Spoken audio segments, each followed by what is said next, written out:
Hello, hello, hello. I am in front of my painting, and this painting is called Together Forever. And it's the story of the blue god, Kenny Redwood. That is Nicola holding Kenny Redwood. And out of Nicola pops the Papa Dog, and under the Papa Dog is Paul. That is my big painting here in the living room. It's very nice. And I want to talk about identification, and this has been on my mind every day, and I've been making videos about this, and I'm thinking about this all the time. This is real beautiful outside. It's a paradise. Real gorgeous. So I'm thinking about how people are identifying themselves with everything. I talked about this yesterday in my video. The constant identification processes. This is an automatic mechanism. People are not aware about it. And my message to the whole world is, you are not your religion. Your body is not your religion. Your body cells, your body tissue, your entire body, bones, brain, everything. Everything in your body is not religious. Okay? You need to really understand this. Just as your dog's body is not religious, and the trees in your garden are not religious, they are not Republican. The trees and flowers, they couldn't care less about these kind of things. They are flowers and they're trees, and they enjoy being that. They're not partisan. They are not part of the Jehovah's Witnesses or the Mormons or the fundamentalists or the Catholics or the Muslims or the Hindus or the Buddhists. The flowers are just the flowers. Your body is the same. Your skin cells, everything is just like the flower, like the animal. We're all live cell organisms, multicellular organisms. The plants are immobile. You can call it paralyzed, but it's not. This is a living being. It's I would say it is kind of like an animal. It is an animal in a way, but an animal comes from the word motion, animalistic, something that is in motion, so something that perpetuates itself. Okay? So the plant is not in motion, but the cells are alive. That is still an organism that is alive, and that has a cellular intelligence in it. We have to eat the plants for survival, but we don't have to eat other animals. Eating other animals is cannibalism. So the other animals, the animal, the animation, it's motion, it's in motion, okay, but it's in reality, in the field of reality, not in the cyberspace. So the animals, we are self-propelling, sentient, autark organisms, okay? We're not rooted into the ground, we're not rooted anywhere. And that's why we are so much more sentient, because this is about survival. We have evolved this way. We have evolved with all of these defense mechanisms. Plant has defense mechanisms too, but not on this scale. of course, because it doesn't have to. It is stationary, it's rooted into the ground. It can't run away. A sea cucumber is sort of like a hybrid between plant and animal. And Friedrich Nietzsche said that the humans are a hybrid between plant and ghost. And he said, "Did I tell you to become plants and ghosts? No. I teach you the superhuman," he said. I really recommend to people to read the book, Thus Spoke Zarathustra, because you want to hear what Zarathustra has to say. Zarathustra is kind of like a different word to Zoroaster, and Zoroaster is some very prehistoric, ancient, Middle Eastern, I don't know, maybe farther towards Asia. A figure, I don't exactly know where he was living, somewhere out there, Pakistan or something. Long time ago, long time ago, like, you know, 5000 BC or something. And he was a very wise man. And Friedrich Nietzsche picked up on this story, and he wrote about this wise man, but in a different time, in a different era. So from the story, it sounds like the era of where he was living in the mid 1800s. So, but kind of like the same situation. Yes. Zarathustra goes to the marketplace and he starts talking uninvitedly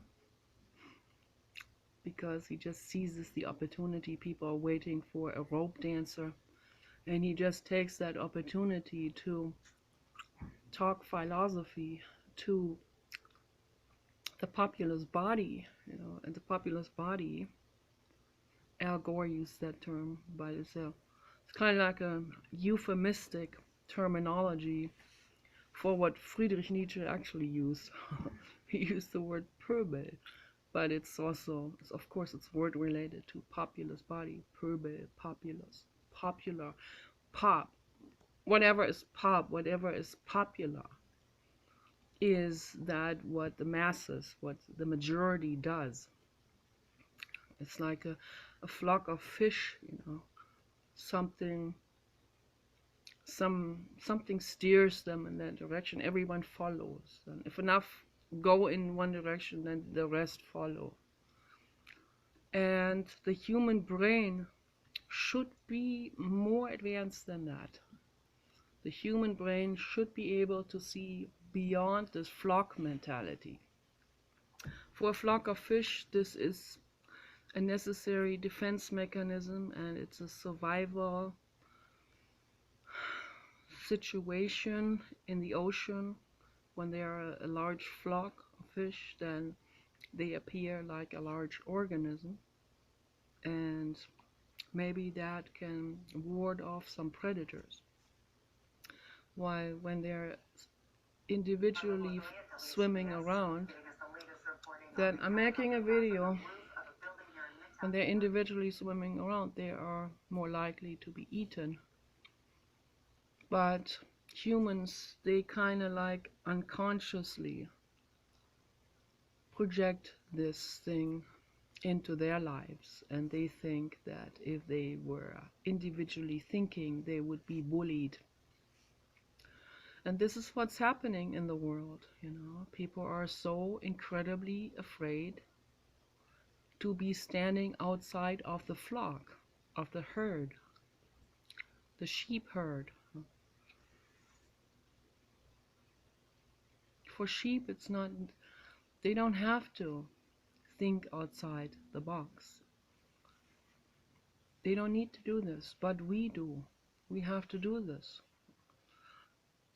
in this in this very Homo sapiens dominated world,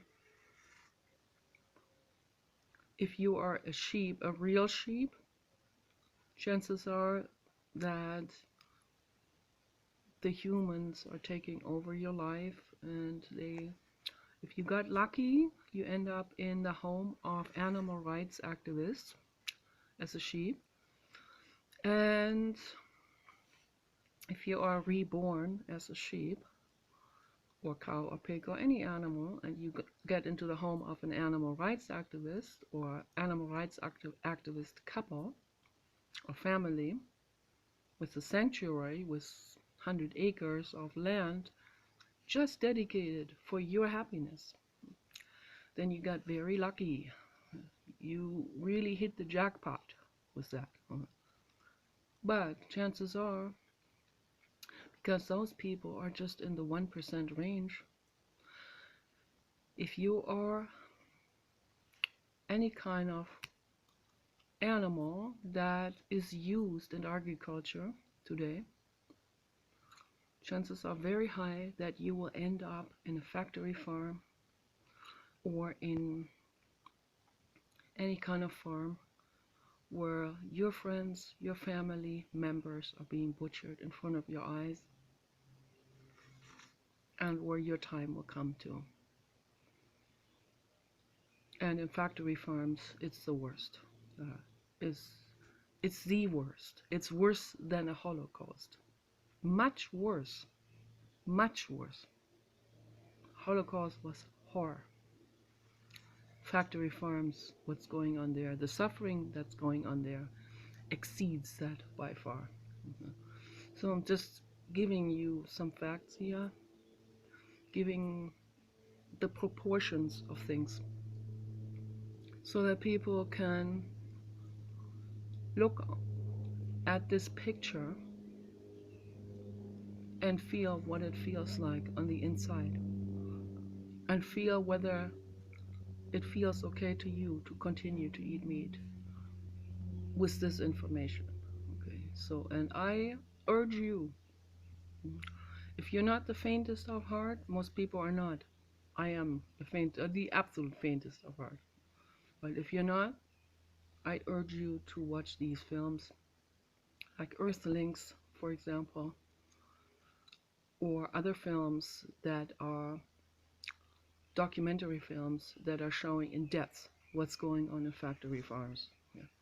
And PETA, People for the Ethical Treatment of Animals, and ASPCA and the Humane Society, they have, if you go to their websites, they have that information for you. They have documentary films that you can watch.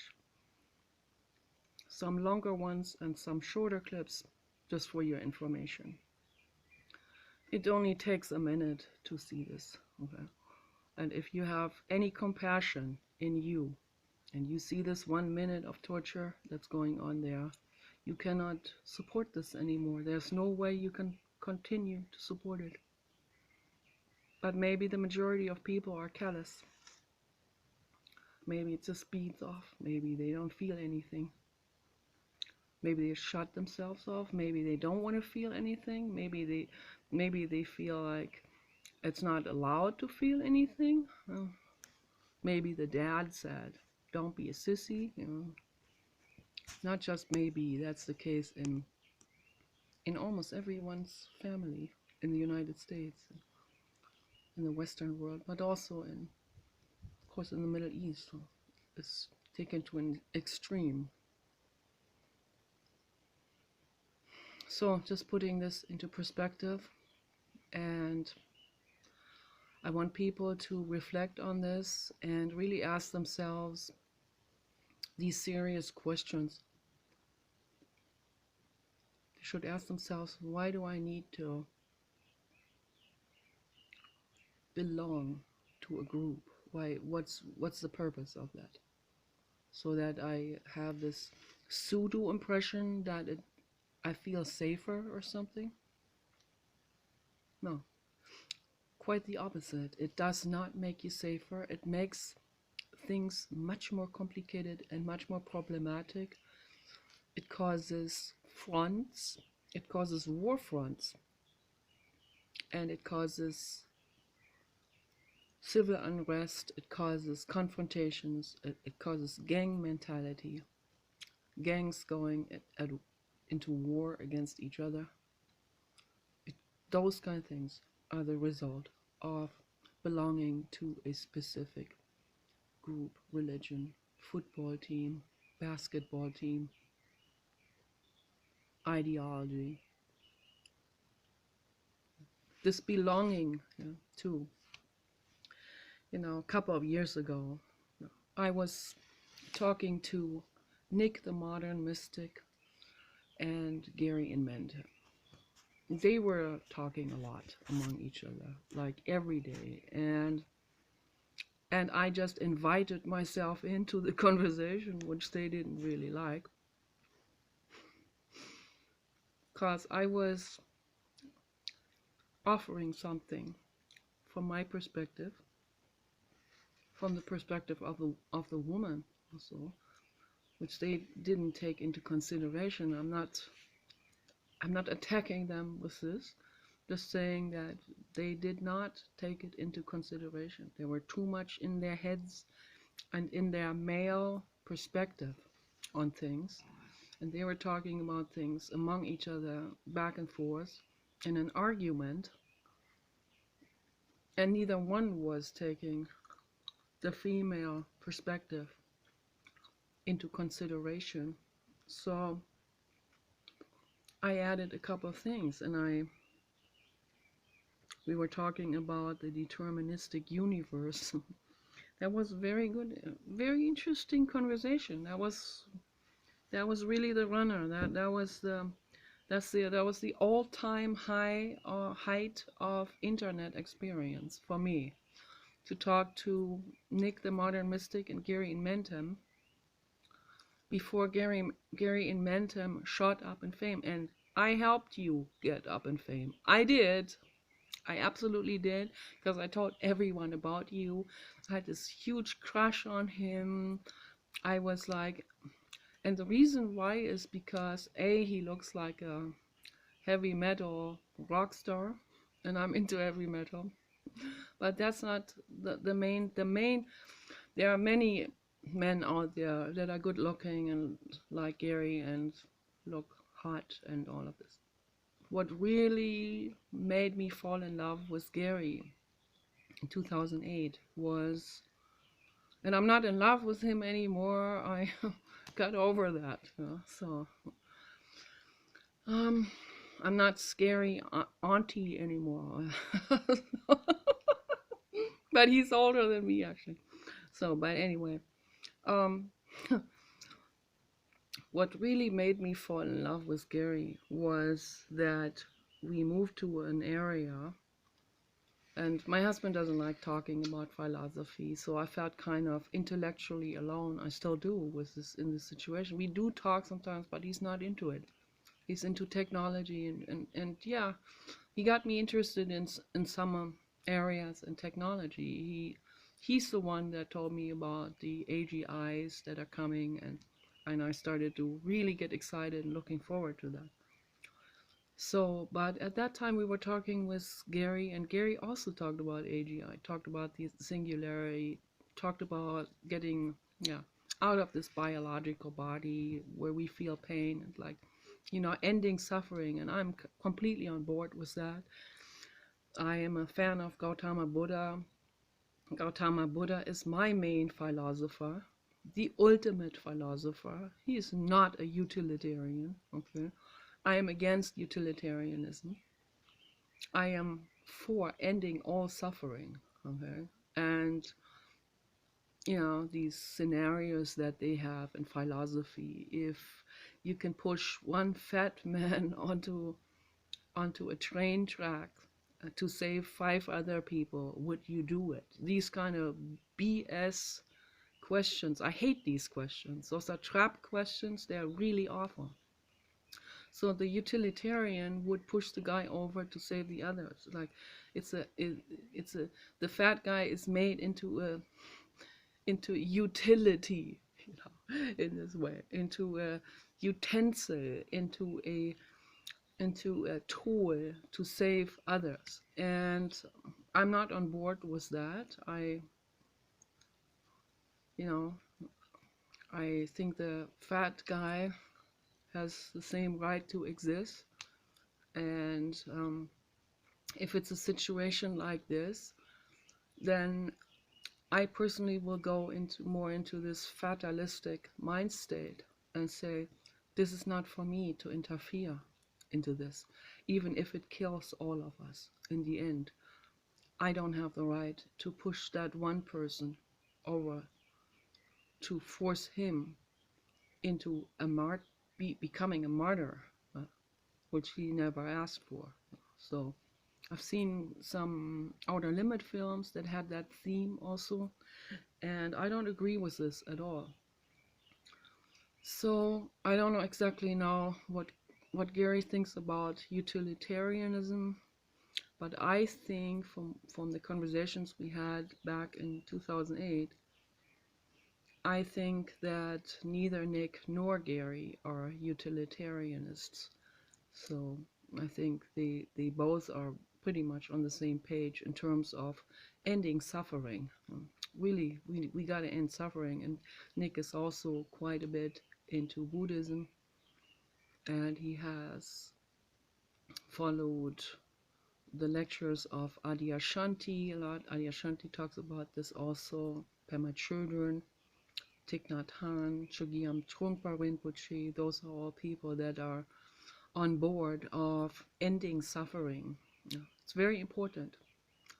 Interesting to note that Eckhart Tolle and his wife, they said some really, really unethical things to such a wide audience. They have such a wide audience. They are, again, popular, pop, adapted, corporate. I don't know how corporate they are, but it sounds corporate to me. What they said when they said suffering is bad on a large scale, but or on an individual perspective, but on a larger, wider perspective, they think it's good because it moves things forward. I totally disagree with this statement. That in itself is again a utilitarianistic perspective and view on things. Kind of like, yeah, let's suffer so we can move forward. No, I'm not on board with this. So, and that's very much that, and that's very welcomed also by a lot of religious people. That's why Eckhart is so popular. And no, I'm not on board. I read 2 of his books, and there's a lot of things that are spot on, very well observed, very intuitive, very clear on a lot of things. But this one utilitarianist view on suffering, I don't share that with him, and I think this is also a very dangerous thing that he is putting out into the world. So when I found the videos by Gary back in 2006, I think I found his videos, or 2007, I was absolutely delighted because, and at that time there weren't very many anti-natalists out there or atheists. The atheist community at that time on YouTube was limited to like, I don't know, 30 people or something.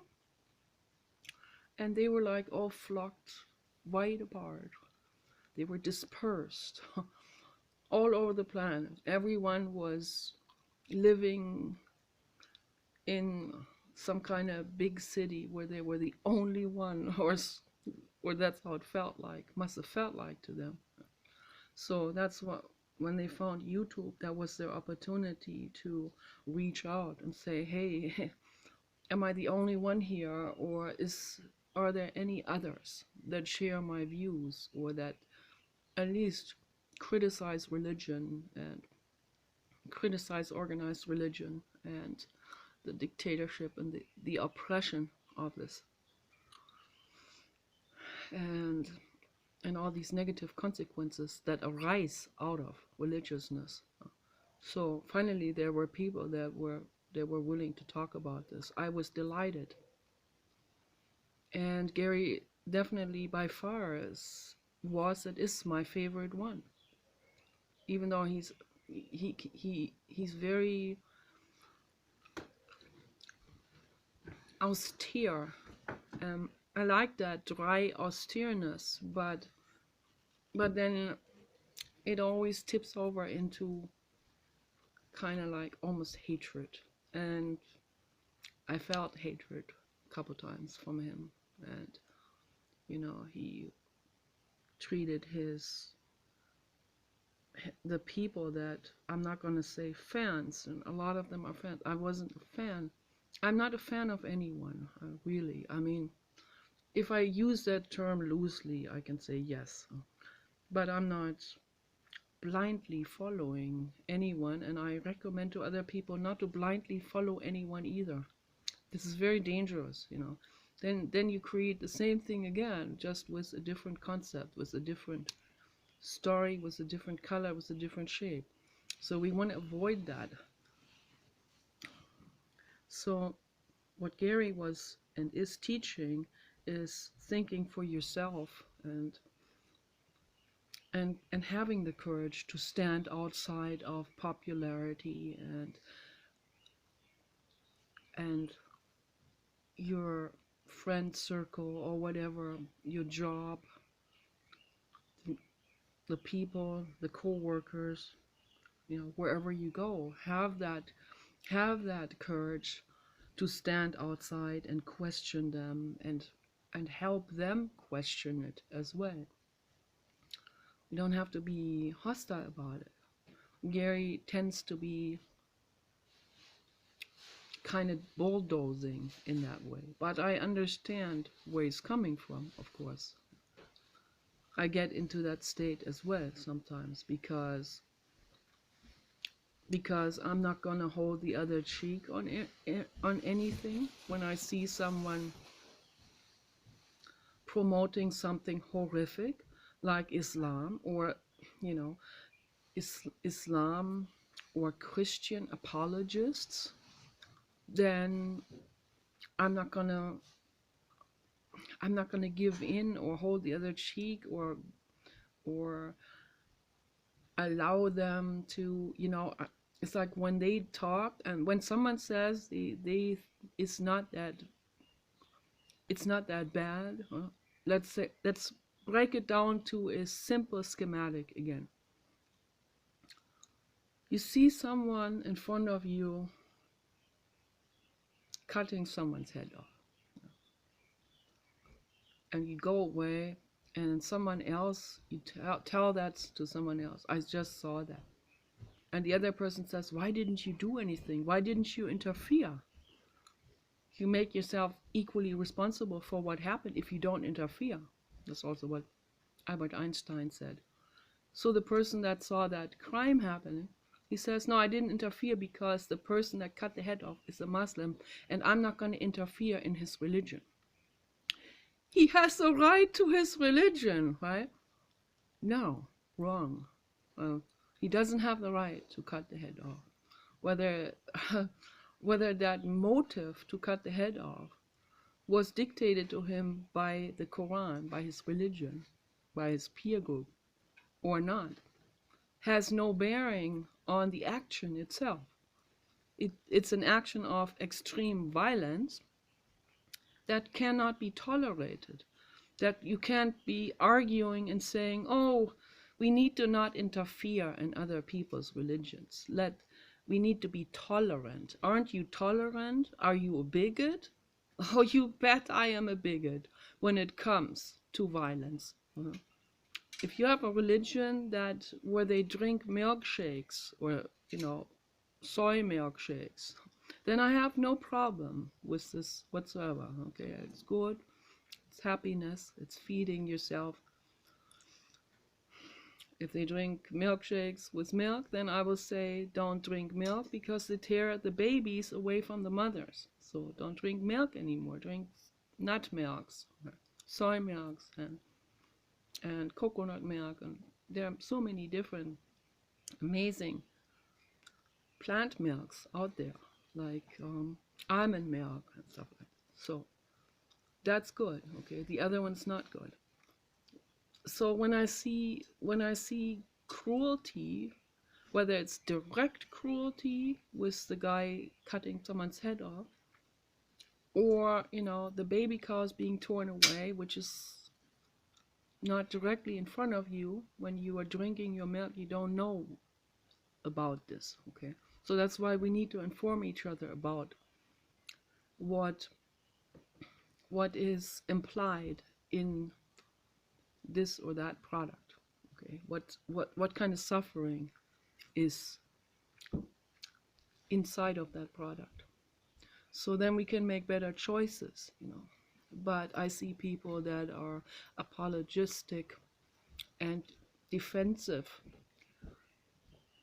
for a religion that is obviously in your face violent. Okay, and I think that is fantastic of Gary, that he, I don't know, about a year ago or so, that he said religion is horrific and Islam is the sewage of all religion. And that I find so extremely gutsy and so extremely powerful of him to say that. Knowing the BS that is going to come at him, and the insults, and this, I can already hear them with that. You must be a racist, you must be an Islamophobe, and you must be a bigot. When it comes to violence, I don't care. I don't care what people will call me. And Gary doesn't care either. He doesn't put popularity or friends or being liked over love. And that's why I find that so interesting, that Gary when I said to him, you have so much love in you, that he didn't want to hear this. He said, I don't know about love, and I don't know. I'm not interested in. I don't know what he meant or what he understood. Maybe he misunderstood me, or maybe he thought dirty auntie wants something. So no, I told him, you have love in you. You care about your cat. You feed these cats. And then he wanted to dismiss this also like a couple months ago in a chat.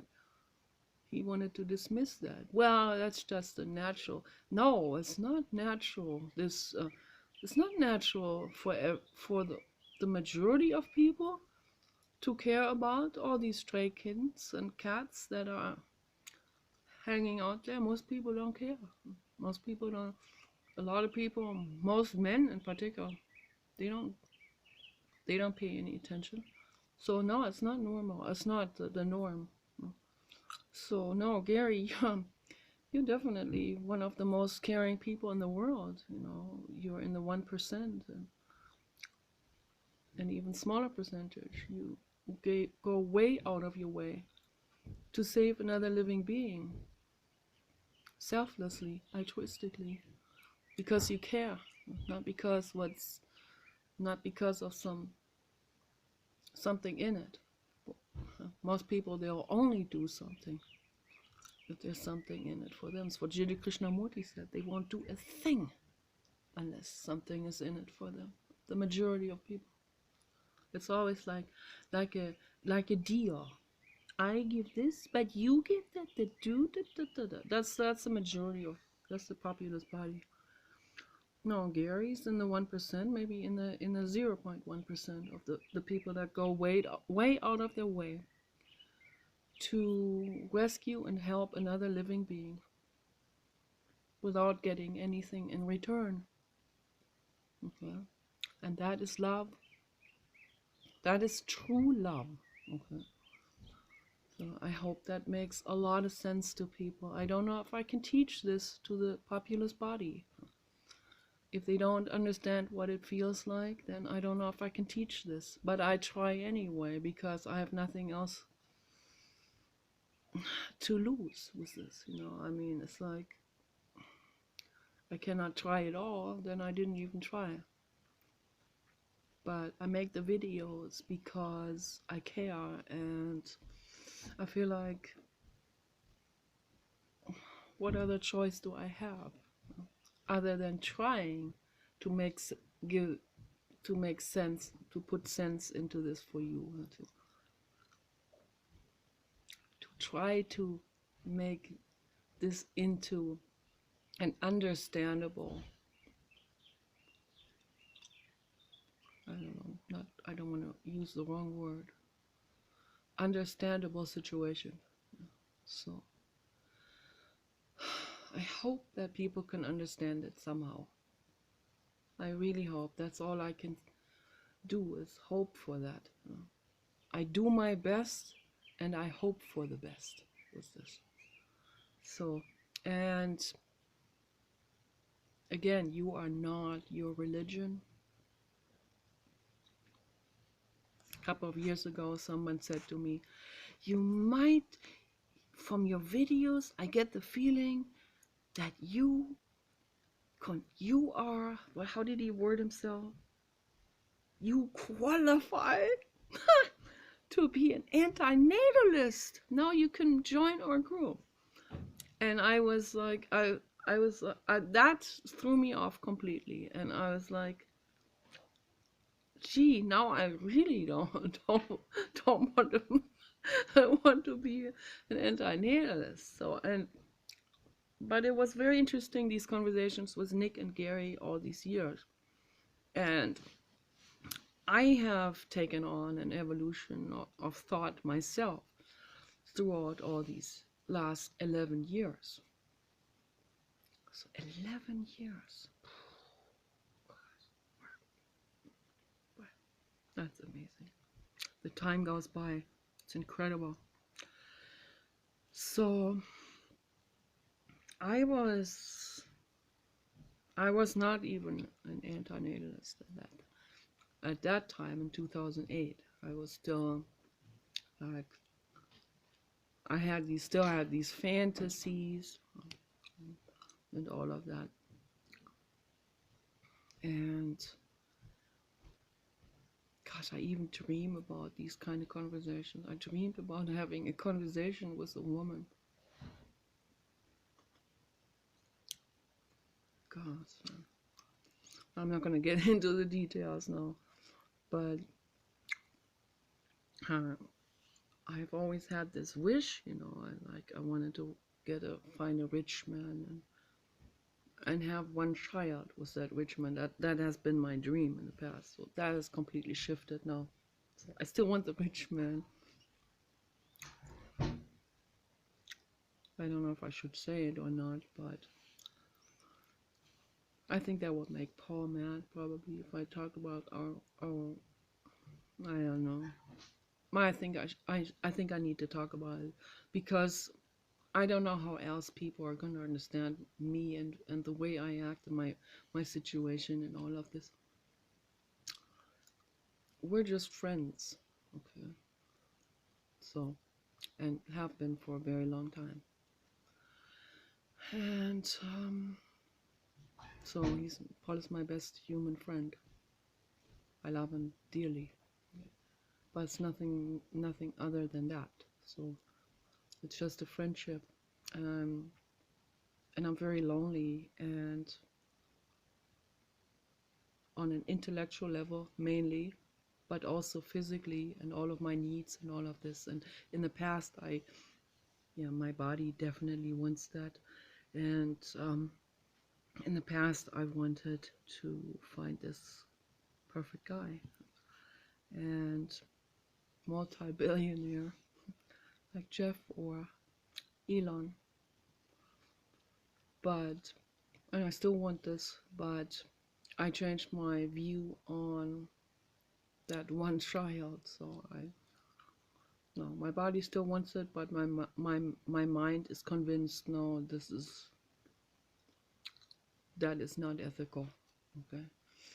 And even though I have healed I have been healing my mental illness, my problems, my borderline, my depression, terrible anxiety, and all of this is getting better. It's healing. Jiddu Krishnamurti is my main therapist. And my therapist Esther Odermatt and Jonathan Christie from... No, I'm not finished yet. From the Primal Center. They've helped me a lot. And meditation and S.N. Goenka and Thich Nhat Hanh helped me a lot. And Pema Chodron and Chogyam Trungpa Rinpoche, all of these people helped me. And I'm infinitely grateful to them. So it would be probably better. It would be better now for me, but better than in the past. But I'm not going to do it because I think it's unethical. I really do think it's unethical. And these conversations with all of these people have helped me a lot.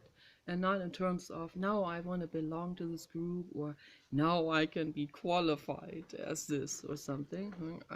Even like 2 years ago, it still was like I was on board, but I still didn't want to call myself this. So now I came to this, finally, to this philosophical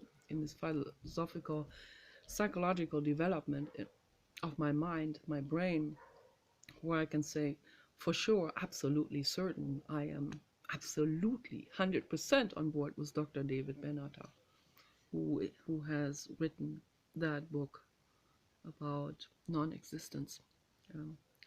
Better to never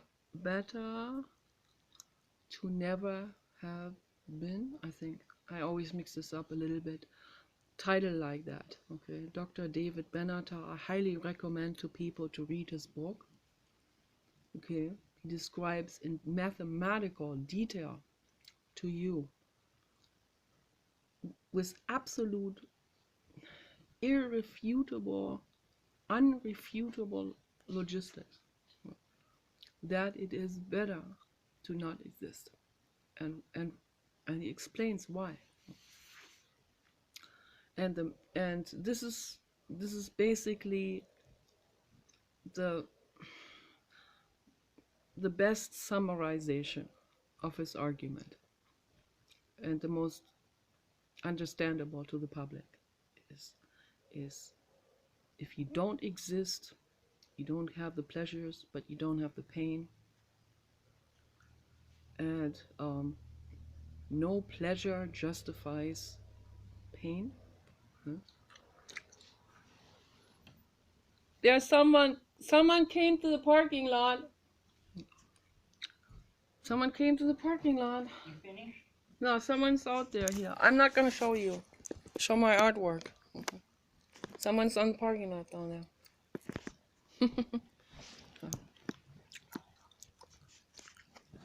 I'm not gonna turn it off. Why should I turn it off? It doesn't make any sense. Papa Dog. All right. So anyway, I just want to explain this real quick because I think this is very important. That was the tax assessor. No, I don't know.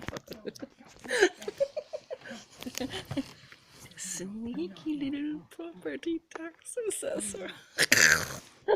No, I'm still filming. So no, I'm not gonna turn it off.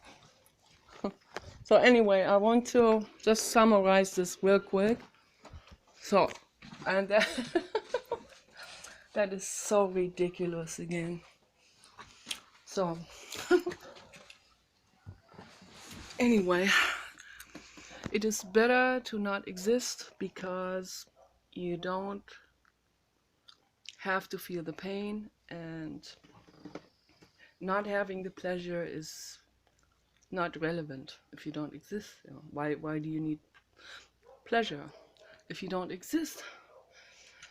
And Jiddu Krishnamurti is very important. That ties right into this. Jiddu Krishnamurti talks about this a lot, but from a different context, but it ties right into this, the dissolution of self. Once we have dissolved our identification with whatever, and that's what I started the video with. This identification, this self-attachment to things, this is me now, I am this or that, and there's this pride that goes with it. But the flip side of pride is shame. So shame fuels people to go into pride in the first place. If you don't have shame, why do you need pride? What do you need pride for? You just are. Can't we just be? Just be, and be good to ourselves. Be good to those that already are here, that exist. Give all the love to those beings that are in existence. Okay. I'm pro euthanasia, I'm pro abortion, because I think it's very necessary.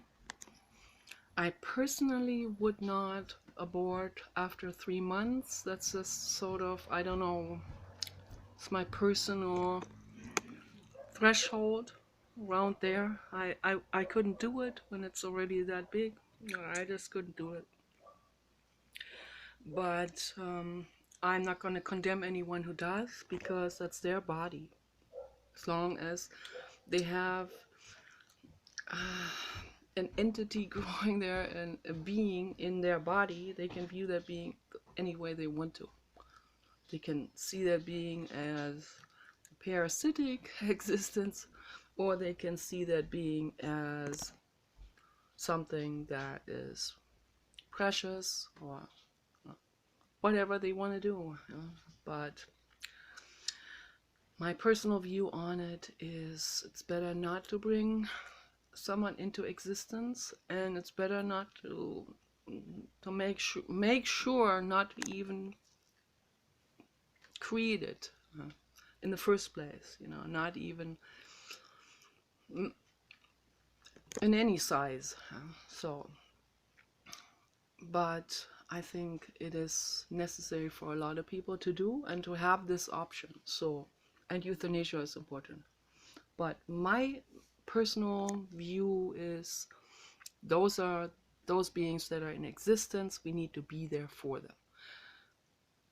But don't make more. Don't create more. Because creating more, you're putting someone into existence that didn't ask for it, whether it's an animal or human. They didn't ask for this. And that's a violation to create an existence that ends up suffering in any way, in any way suffering. So that is absolutely wrong to do. I'm gonna go into the staircase and show my artwork. This nice light right now. So don't create another existence. Create artwork instead. Okay. And you are not your religion. You are just a living being, and you need to be good to yourself. You need to pamper yourself. You need to pamper every living being that is in your life, your proteges, your animals, your children. You need to pamper them. You need to give them the absolute most luxurious life that you can give. And if you can't give it, then give them to those that can provide that. Okay. Make the best out of existence, and don't put any more beings into the world. And realize that you are not a religion. Your body is not religious. Your cells are not religious. You just are. You exist, and that's wonderful. For in this moment of just being, okay, and to make the best out of it, to eliminate suffering as much as we can, okay, make the absolute best out of life, and make life joyful and amazing and artistic, okay, and then it's wonderful. But don't make more, because like David Benatar said, no joy justifies any amount of suffering. It ties into Buddhism, it ties into Gautama Buddha and Jiddu Krishnamurti. Jiddu Krishnamurti is Gautama Buddha, and he said that we can get away from that identification with certain things, this self-idea and all of this. We can let go of that. You can let go. You can practice that every day in meditation. Let go of that. And stand by yourself and make the absolute best out of your life. Give yourself the best life you can give. And peace and love and meditation is the most important thing there is. Nothing is as important as that. Okay, you guys take care. Bye-bye.